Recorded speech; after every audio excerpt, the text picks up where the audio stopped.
Stage پر ہمارے بہت سارے مہمانان اعظام علماء کرام تشریف فرما ہیں، ان کے بیانات سے بھی ہم کو محظوظ ہونا ہے۔ مزید یہ کہ ابھی ماسٹر صاحب نے جو تاثر پیش کیا، ہم یہ سمجھتے ہیں کہ ہمارے اکابر نے، ہمارے بزرگوں نے حالات کی تبدیلی، حالات کے تغیر کے ساتھ جو چیزیں قرآن اور حدیث میں منصوص نہیں ہیں،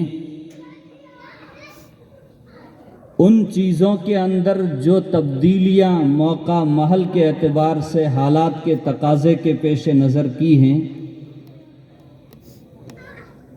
وہ ان کی دور اندیشی اور بصیرت کی علامت تھی۔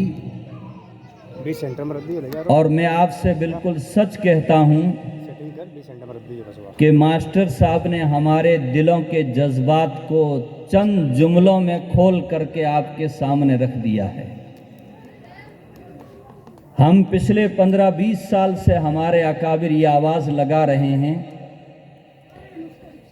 کہ ملک کی آزادی کے بعد ایشیا کے کئی ممالک میں اسلام کی بقا اور اسلام کے تحفظ کا مسئلہ پیدا ہو گیا تھا۔ صرف دہلی میں 2000 مدارس کے اوپر یوگی راج کی طرف بلڈوزر چلا دیے گئے تھے اس زمانے کے اعتبار سے۔ 35,000 علماء اور دیندار لوگوں کو دلی اور اس کے قرب و جوار میں پھانسی کے پھندوں پر لٹکا دیا گیا تھا۔ سر سید رحمت اللہ علیہ کا بھی ابھی ذکر آیا، لیکن میں سلام کرتا ہوں اپنے اکابر علماء دیوبند کو، جنہوں نے اپنی بصیرت، للہیت، قوم کی فکر مندی، درد مندی اور اللہ کے سامنے آخرت میں جواب دہی کا احساس کرتے ہوئے مختلف آراء اور مختلف مشوروں کے بعد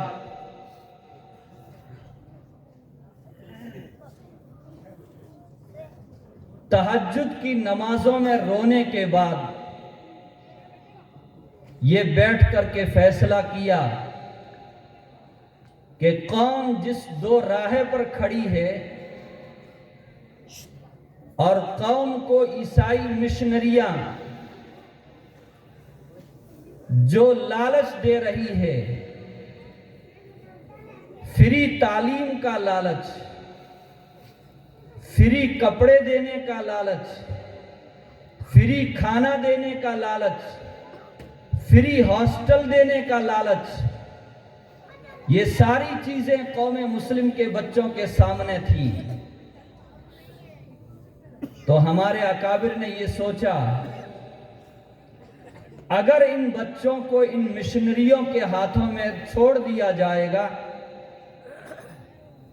کسی کا باپ شہید ہو گیا، کسی کے گھر کے سارے لوگ شہید ہو گئے، گھر میں صرف بچے اور عورتیں بچی ہیں، کمانے کا کوئی ذریعہ نہیں ہے، کھانے پینے کا کوئی خاص نظام نہیں ہے، اگر اس ماحول میں ان کو ایسے ہی چھوڑ دیا گیا، اگلے 10-20 سال کے بعد ایک پوری کی پوری نسل مرتد ہو کر کے غیر مسلم بن جائے گی۔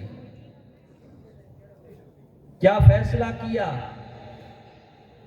ان چھوٹے چھوٹے بچوں کو دینی تعلیم سے آراستہ کرنا چاہیے، ان چھوٹے چھوٹے بچوں کو قرآن اور حدیث سے مربوط کرنا چاہیے، ان کے عقیدے کو صحیح کرنا چاہیے، ان کے ایمان کو مضبوط کرنا چاہیے۔ اگر یہ کام نہیں کیا تو اس ملک کے اندر اور اس ملک کے اطراف کے اندر جو ممالک ہیں وہاں دینی تعلیم کا اور قال اللہ وقال الرسول کہنے والی جماعت کا کوئی سراغ تک نہیں ملے گا۔ اللہ ہمارے ان اکابر کی قبروں کو نور سے منور فرمائے، پوری امت مسلمہ کی طرف سے ان کو جزائے خیر عطا فرمائے۔ انہوں نے دارالعلوم دیوبند کی داغ بیل ڈالی، اس کی بنیاد ڈالی۔ آج 150 سال سے کچھ عرصہ زیادہ ہونے آ رہا ہے۔ میں اپنی بات کو مختصر کرتا ہوں۔ شہر ناگور کا یہ مدینہ العلوم بھی اسی ادارے کی ایک کڑی ہے، اور امریکہ کے شکاگو کے اندر دارالعلوم قائم ہونے والا بھی دارالعلوم دیوبند کی ایک شاخ ہے۔ ہمارے ان اکابر کی قربانیاں صرف اس ملک کے اندر نہیں ہیں، بلکہ دنیا کے چپے چپے کے اندر، دنیا کے کونے کونے کے اندر 3 نظام ایسے چلے ہیں، 3 تحریکات ایسی چلی ہیں کہ مسلمانوں کے ایمان کو محفوظ کر دیا، نسلوں کو ایمان سے جوڑ دیا، اور نسلوں کے ایمان کی حفاظت ہو گئی۔ ایک مدارس کا نظام، ایک مکاتب کی تحریک، اور دوسرے دعوت و تبلیغ کی تحریک، اور رفاہی اور ملی کاموں کے اعتبار سے دنیا کے کئی ممالک کے اندر جمعیت علماء ہند کے طرز کے اوپر قائم ہونے والی جماعتیں ہیں۔ یہاں بچوں کو تربیت دی جاتی ہے، بچوں کو تعلیم دی جاتی ہے۔ اس تربیت کے نتیجے میں، اس تعلیم کے نتیجے میں ان کے دل کا رخ بدلتا ہے، ان کے دماغ کا رخ بدلتا ہے۔ اب تک زمانے کے جو حالات ہیں، ان حالات کے پیش نظر ابتدا میں صرف قرآن اور حدیث کی تعلیم، اور آپ سن کر کے حیران رہیں گے کہ دارالعلوم دیوبند کیا قائم ہوا۔ تقریباً 10-12 ممالک کے طلبہ وہاں داخلہ لینے کے لیے حاضر ہو گئے ہیں۔ بخارا کے طلبہ، سمرقند کے طلبہ، افغانستان کے طلبہ، اور دوسرے پتہ نہیں کون کون سے ممالک ہیں۔ کس نے غیبی طور پر آواز لگائی اور طلبہ وہاں پہنچنے شروع ہو گئے۔ ہمارے اکابر الحمدللہ زمانے کے تقاضوں سے بے خبر نہیں ہیں، اور میں بالکل حقیقت کہتا ہوں۔ ہو سکتا ہے کسی کے دل پر میری یہ بات گرا گزرے کہ ہر میدان میں ہمارے علماء نے جس للہیت اور جس اخلاص کے ساتھ قوم کی خدمت کی ہے، اسلام کی خدمت کی ہے، دنیا میں آپ کو کوئی دوسرا طبقہ اور کوئی جماعت ایسی نہیں ملے گی۔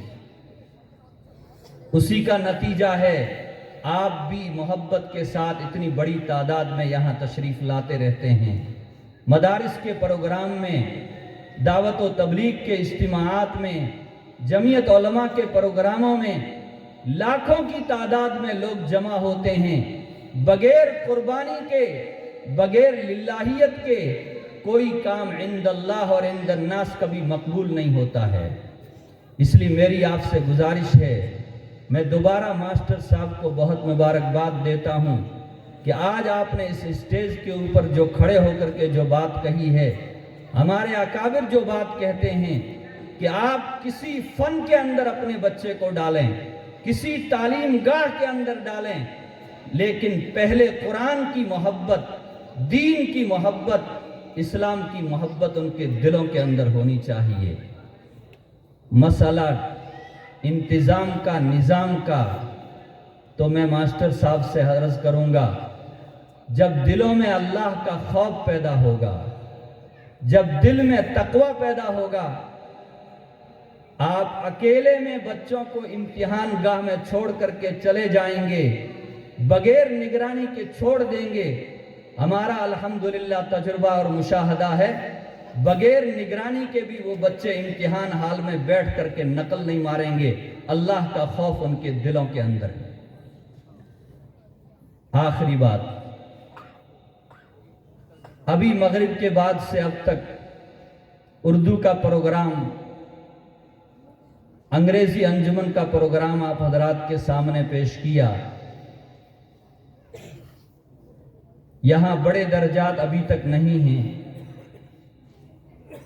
تو طلبہ بھی بہت بڑی صلاحیتوں والے موجود نہیں ہیں، لیکن ان کے اساتذہ نے ان کے پیچھے جو رات دن لگ کر کے محنتیں کی ہے،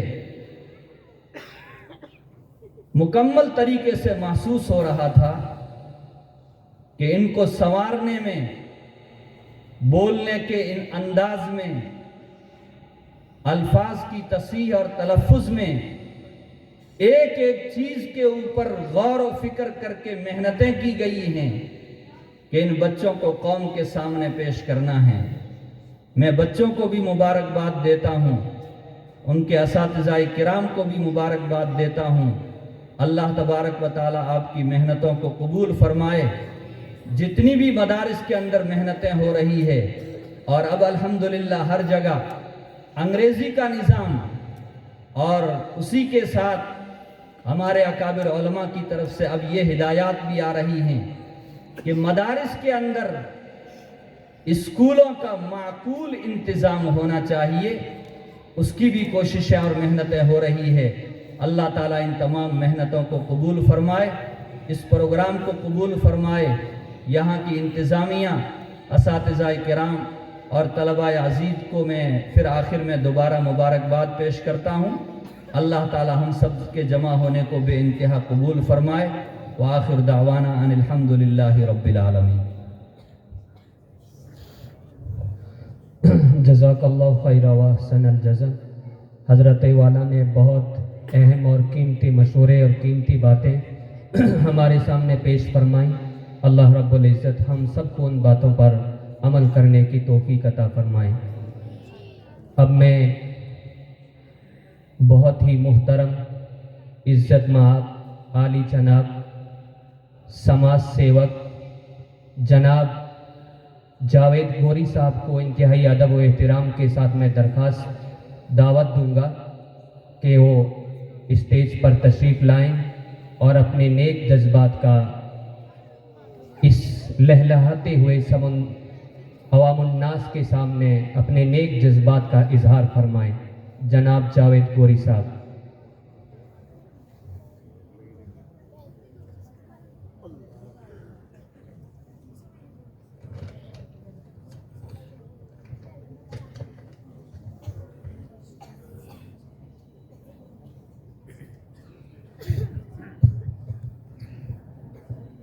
اسٹیج پہ تشریف فرما اتر پردیش، گجرات اور راجستھان کے ہر صوبے سے آئے خصوصی مہمان، آپ سب کا میں خیر مقدم اور استقبال کرتا ہوں. اور میرے سامنے جو نوجوان میرے بھائی اور جو میرے بزرگ بیٹھے ہیں اور پیارے بچے بیٹھے ہیں، بہت مجھے خوشی ہے کہ اتنی ٹھنڈ کے باوجود آپ موجود ہیں اور آپ بیٹھے ہیں، اور یہ آپ احساس دلا رہے ہیں کہ سچ میں ابھی ہم زندہ ہیں. میں اپنی بات شروع کروں گا اور بات میں تلخ لہجے میں ہی شروع کروں گا. وقت کی فکر کر نادا، مصیبت آنے والی ہے، تیری بربادیوں کے مشورے ہیں آسمانوں میں. نہ سمجھو گے تو مٹ جاؤ گے اے ہندی مسلمانوں، تمہاری داستان تک نہ ہوگی داستانوں میں. ہمارا رب ایک ہے، ہمارے نبی ایک ہے، ہمارا قرآن ایک ہے، ہمارا کعبہ ایک ہے، پھر بھی ہم بٹے ہوئے ہیں. وہ کیسے بٹے ہوئے ہیں اس پہ آپ غور و فکر کیجئے گا، کیونکہ وقت بہت مختصر ہے اور کافی حضرات جو ہیں ان کی باتیں آپ کو سننی ضروری ہے. میں بات کروں گا حالات پہ، جس دور سے آج ہم گزر رہے ہیں اس حالات پہ میں بات کرنا چاہوں گا.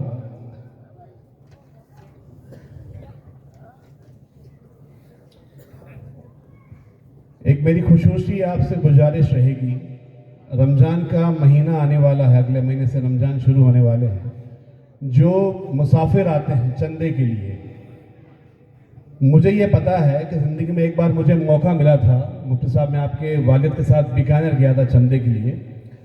تو مجھے ایسا محسوس ہوا کہ دنیا کا جو سب سے مشکل کام ہے وہ ہے چندہ کرنا. میری نظر میں اس سے مشکل کام کوئی نہیں ہے.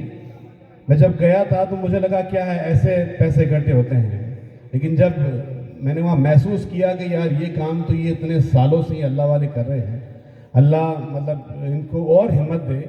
دنیا کا سب سے مشکل کام چندہ کرنا ہے. تو میں آپ سے کہنا چاہوں گا کہ خدا کے لیے آپ کے پاس کوئی سفیر آتا ہے چندے کے لیے, آپ کو جو دینا ہے وہ آپ دے دیجئے, لیکن اس کو آپ یہ مت کہیے کہ آپ دوپہر میں آئیے, آپ شام کو آئیے, آپ عشاء کے بعد آئیے, آپ فجر کے بعد آئیے. اپنے دل پہ ہاتھ رکھ کے بتائیے جب آپ کا روزہ ہے اور جب آپ گھر پہنچیں گے اور آپ کی امی جان آپ کو کہہ دے کہ گھر میں پیاز نہیں ہے جا کے لے کے آئے, گھر میں فروٹ نہیں ہے, تو آپ کے دل پہ کیا بیتے گی کہ امی جان میرا روزہ ہے, آپ کو پتہ نہیں ہے.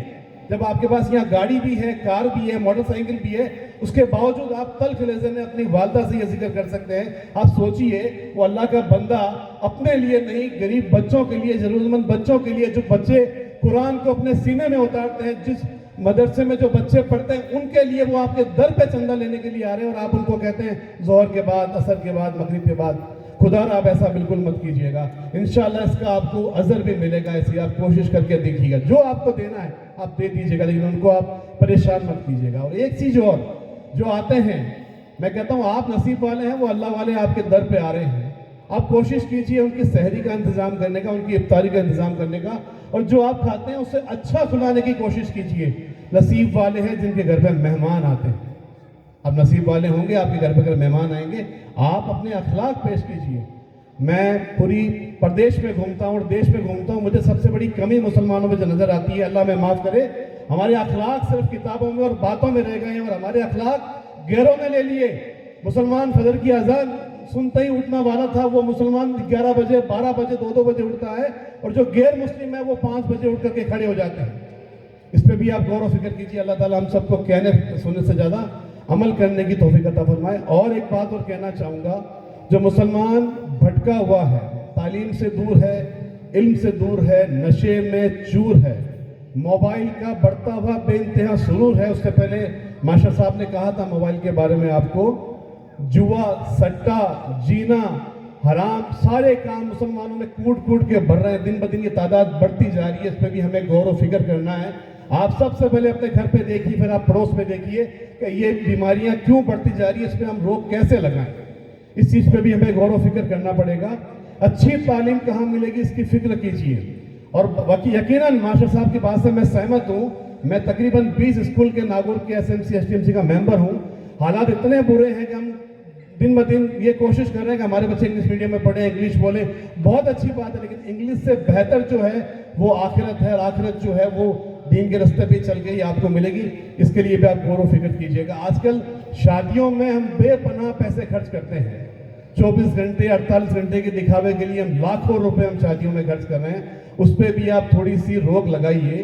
یہ بربادی کی طرف رستے جا رہے ہیں. آج کل ہلدی کے کھانے ہوتے ہیں اپنے گھروں میں, آپ دیکھتے ہوں گے پیلے کپڑے پہننے کا رواج چلا ہے, جیسا لگتا ہے سارے کوئی بینڈ باجا جوائن کر کے آ چکے ہیں. اس پہ بھی آپ کو غور و فکر کرنا ہوگا. دیکھا دیکھی میں ہوڑ میں آپ اپنی نسلوں کو برباد کر رہے ہیں. صرف 48 گھنٹے کا 24 گھنٹے کا دکھاوا میں لاکھوں روپے کا آپ ٹرینڈ لگا دیتے ہیں. ڈی جے بجاتے ہیں, بینڈ باجے بجاتے ہیں, کپڑے آپ کے 20-20 ہزار کے, 50-50 ہزار کے آپ کے کپڑے ہوتے ہیں. نئی نئی رسمیں جو آپ چلا رہے ہیں, اس رسموں پہ آپ روک لگائیے. اللہ کے رسول نے کتنا آسان کر دیا نکاح. میرے غیر مسلم دوست مجھے کہتے ہیں یار مسلمان سے اچھا تو کوئی مذہب ہی نہیں ہے, اتنا آسان تمہارے گھر میں شادیاں کرنا ہے. اس کے باوجود ہم نے اس کو اتنا ہی مشکل بنا دیا. کیوں؟ صرف دیکھ دیکھ کر کے. اور سب سے بڑی جو بیماری ہے نا, یہ موبائل فون ہے. سب سے بڑی جو بیماری ہے موبائل فون ہے. اس موبائل فون نے آپ کی نسلوں کو برباد کر دیا ہے. اپنے بچوں سے کہیں موبائل فون سے دور رہیں. اور آپ بھی جو انگلی ہم قرآن پڑھنے میں استعمال کرتے تھے, وہی انگلی ہم سارا دن جیسے ہی فری ہوتے ہیں ایسے چلتی ہے ہماری انگلی اس موبائل کے اندر. اس موبائل سے بھی آپ دور رہیں. نئی نئی جو رسمیں ہیں اس کو آپ ختم کریں. آخر میں ایک شعر پڑھ کے اپنی بات کو ختم کروں گا.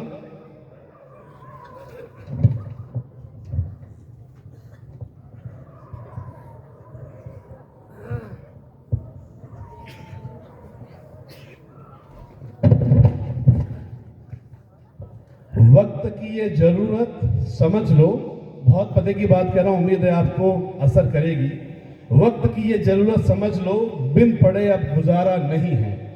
نہ کوئی رہنما نہ حکومت, کوئی بھی اب تمہارا نہیں ہے، اب قلم اور کاغذ سے بڑھ کر دوسرا کوئی چارہ نہیں ہے، پڑھنے لکھنے سے سب کچھ بنے گا، دور حاضر بھی اور آخرت بھی۔ کب تلک روتے روتے کہو گے دور حاضر تمہارا نہیں ہے، ہر طرف ظلم کی سازشیں ہیں، گر ان سے بچنے کی خواہشیں ہیں، صرف تعلیم ہی ہے اب سہارا، اور کوئی دوسرا سہارا نہیں ہے، اور کوئی دوسرا سہارا نہیں ہے۔ اور سچ میں آپ زندہ ہیں تو اپنے بچوں کو قلم تھما دیجیے۔ خدا کی قسم اپنی لذت بھری زندگی کو آپ تھوڑا سا کم کر دیں گے، آپ مر نہیں جائیں گے۔ میرے بھائیوں، ہم دیکھتے ہیں جمعہ کا دن ہے، ماشاءاللہ مسلمان بھائی کسائیوں کے محلے میں ملیں گے۔ اللہ کے بندو، نہیں کھاؤ گے تو نہیں مر جاؤ گے، میری گارنٹی مجھ سے لکھوا کے لے لو۔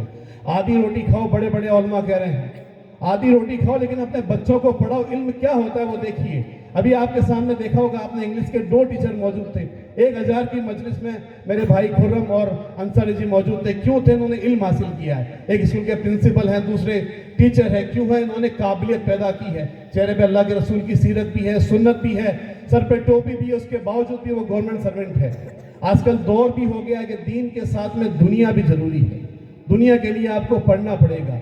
آج کل کے مدرسے ہندوستان میں حضرت آپ سے بھی گزارش کرنا چاہوں گا، دارالعلوم دیوبند میں نے لیٹر بھی بھیجا ہے کہ ہم واقعی میں اپنے بچوں کو عالم بنائیں، حافظ بنائیں، مفتی بنائیں، قاری بنائیں۔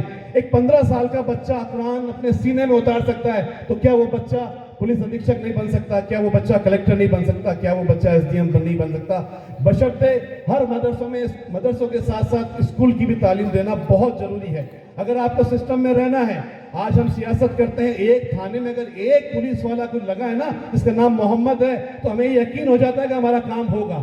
ایک ڈپارٹمنٹ میں ہم چاہتے ہیں، اور اگر ایک مومن کا بندہ اگر وہ موجود ہوتا ہے تو ہمیں یقین ہوتا ہے ہمارا کام ہوگا۔ اگر نہیں ہوگا تو ہمارے ساتھ غلط نہیں ہوگا، یہ ہمیں یقین ہے۔ اس سب کے لیے ہمیں پڑھنا پڑے گا، ہمارے بچوں کو پڑھانا پڑے گا، اور اپنی خواہشات کو کم کرنا پڑے گا، کیونکہ خواہشیں بادشاہوں کی پوری نہیں ہوئی، ضرورتیں پوری ہوئی۔ میں اپنی بات کو ختم کروں گا۔ مفتی صاحب کی پوری ٹیم اور آپ نے جو بچوں کو تیار کیا ہے، واقعی میں قابل تعریف ہے۔ جس بچوں نے انگلش میں اسپیچ دی ہے، جس بچوں نے حالات کے بارے میں اردو میں بیان کیا ہے، وہ بہتر نہیں بہترین ہے۔ اور میں مفتی صاحب کی پوری ٹیم کو دل کی گہرائیوں سے مبارکباد دوں گا کہ اللہ تعالیٰ آپ کو اور جزائے خیر دے، اور مدرسے کے لیے ہماری جان کی بھی ضرورت پڑے تو انشاءاللہ یہ بندہ ہمیشہ حاضر رہے گا۔ السلام علیکم۔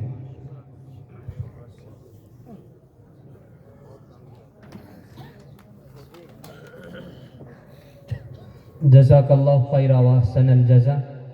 اللہ رب العزت ہم سب کو ان اہم اور ضروری باتوں پر عمل کرنے کی توفیق عطا فرمائے۔ اب جن طلباء کرام نے قرآن مجید حفظ اور قرآن مجید ناظرہ مکمل کیا ہے، وہ طلباء اسٹیج پر آ جائیں اور اکابر علماء کے سامنے قرآن کریم کی آخری آیات کی تلاوت فرمائیں۔